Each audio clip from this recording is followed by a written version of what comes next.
Maran brings down the halakha. Natal biyado peri ve'ochlo u'birech alav v'nafal miyado v'ne'bad o nim'as tzarich lachzor u'barech af al pi she'haya me'oto min lefanav yoter shebirach al harishon.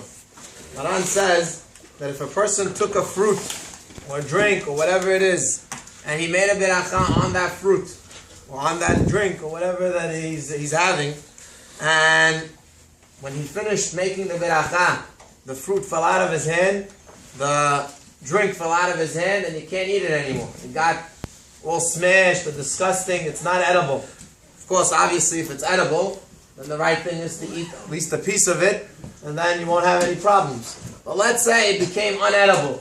The floor that was under you was dirt and filth and whatever, so once it fell, it was considered not something that you would eat, or it was a kind of food that once it falls on the floor, it becomes disgusting because it's not like an apple or something like that where you can just pick it up and eat it.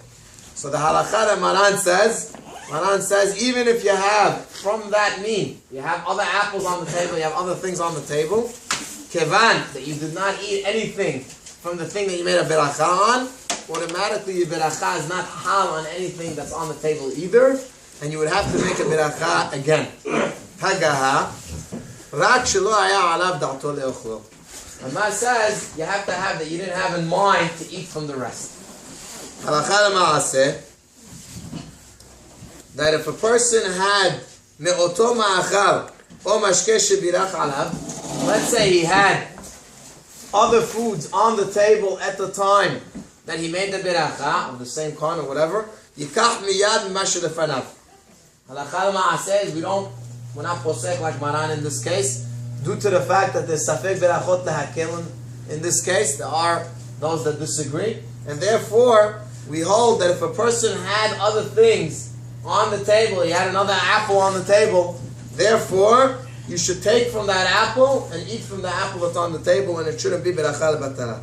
V'hainu afilu lo hashav b'da'ato beferush. Even if you didn't say in your mind that I'm going to have more apples besides the one that was in my hand, I didn't have a mind not to have, but I didn't have a mind to have.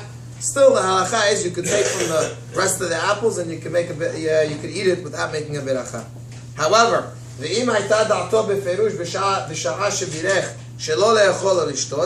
let's say you had a mind, I'm not having any more drinks. This is it. I'm making kiddush on this, and the wine that's on the table, the grape juice, I'm not having from it.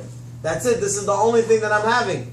In that case, where already you excluded everything else from the beracha, everybody would agree, even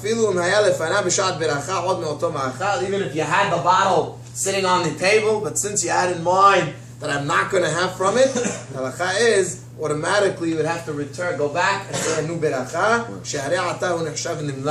Now it's considered as if you changed your mind, and therefore even though you made a beracha, and you wanted to drink wine, but the cup of wine that you had spilled, we don't assume that automatically is going to be hal on the rest of the wine, kevan, that you had in mind, and specifically at the time that you made the beracha, not to have any other wine. This was it. The only cup that you had in front of you was all I'm going to have.